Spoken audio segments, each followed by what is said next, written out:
Hi guys. So last time we discussed why homeopathy was invented and how homeopathy was invented. While discussing how homeopathy was invented, if you remember, I had told you that Dr. Samuel Hahnemann took cinchona bark mother tincture. He developed malaria-like symptoms, and after that he um, experimented with several other remedies, and that's how he came up with law of similars, which says like cures like.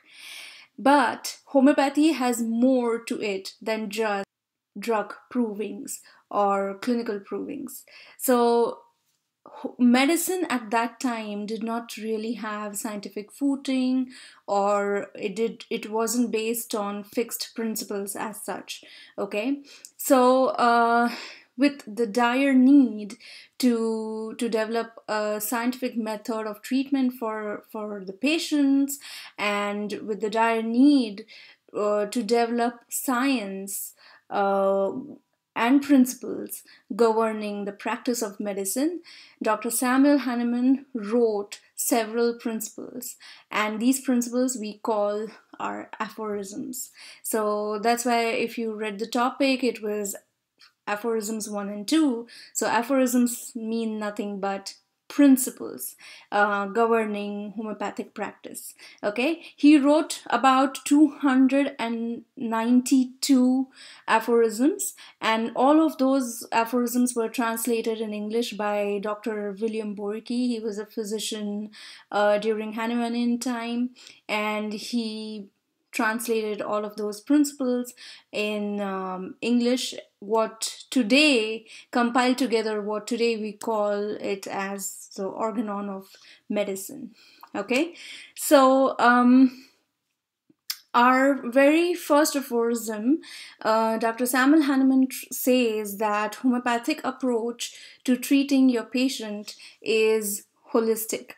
Patients are treated for what person they are, and Dr. Samuel Hahnemann says that what really makes a man or constitutes a person is his will and understanding. So more emphasis is given in homeopathic prescription to mental symptoms or symptoms of mind and overall personality, like physical generalities, mental symptoms, all of that is taken into account. He says this is very important because he discusses a case or to stress this point why it is important.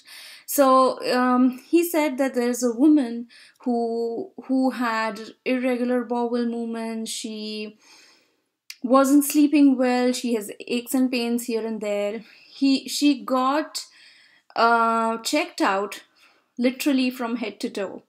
Okay, so she went and saw cardiologist, gynecologist, urologist, you name it. She went to every specialist, every other doctor, and each one of them told her that she was doing fine.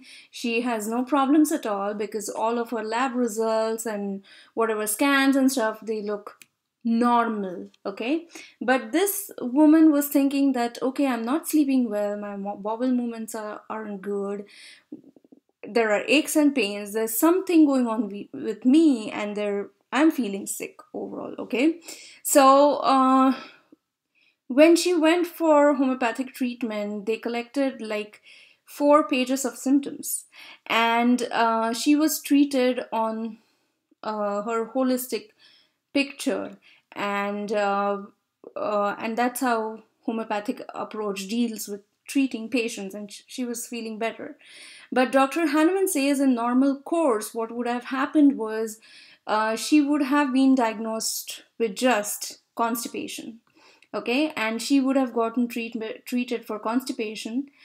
Once she got cured of constipation, then she will develop the symptoms go to more vital organs. So she might have problems with her liver, then problems with her kidneys, and so on.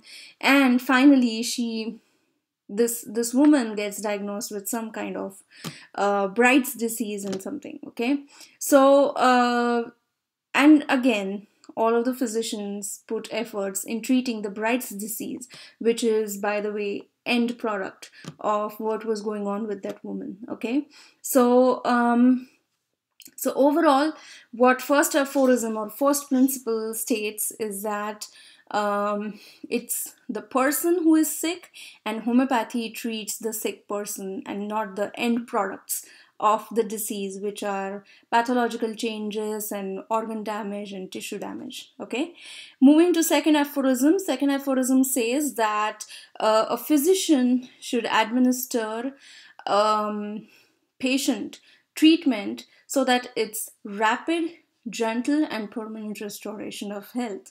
Now, how do you know if it's permanent restoration of health? Is by whenever the cure takes place above downwards, within outwards, from most important organ to least important organ. That's the law of direction of cure that homeopathy stresses on. So literally it means, to put it in simple language, it means that cure takes place from mind to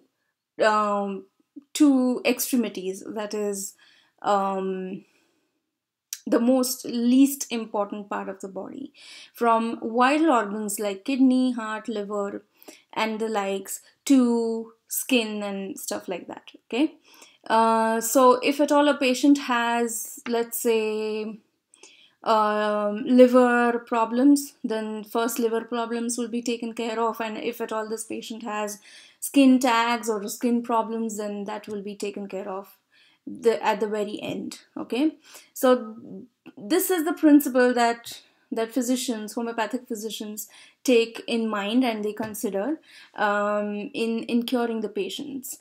Okay, so if at all you plan on getting treated yourself with homeopathy, always remember that the cure is always rapid, gentle, and it is permanent restoration of health. People tend to forget that they were suffering from, let's say, backache and stomachache and or gastritis or stomach ulcers and the likes. Okay, so when you go see your homeopath, definitely expect rapid, gentle cure and permanent restoration of health.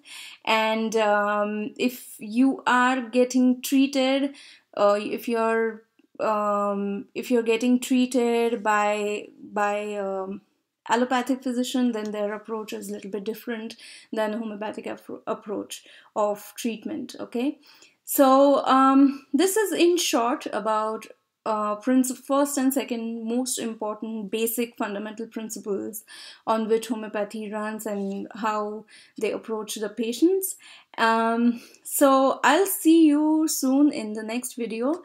Suggestions are welcome. If you want to suggest any topic, you can definitely go ahead and say it in the comments section. You can also follow me on YouTube, so whenever I upload a video, you should be able to see me. And in case of just in case homeopathy started interesting you and you want to learn more, if you want to study a detailed course on homeopathy, you can visit my website. I'll put the link below in the comment section. And if at all you're interested in consultation, you can definitely reach out to me. And you guys have a great Saturday. Bye.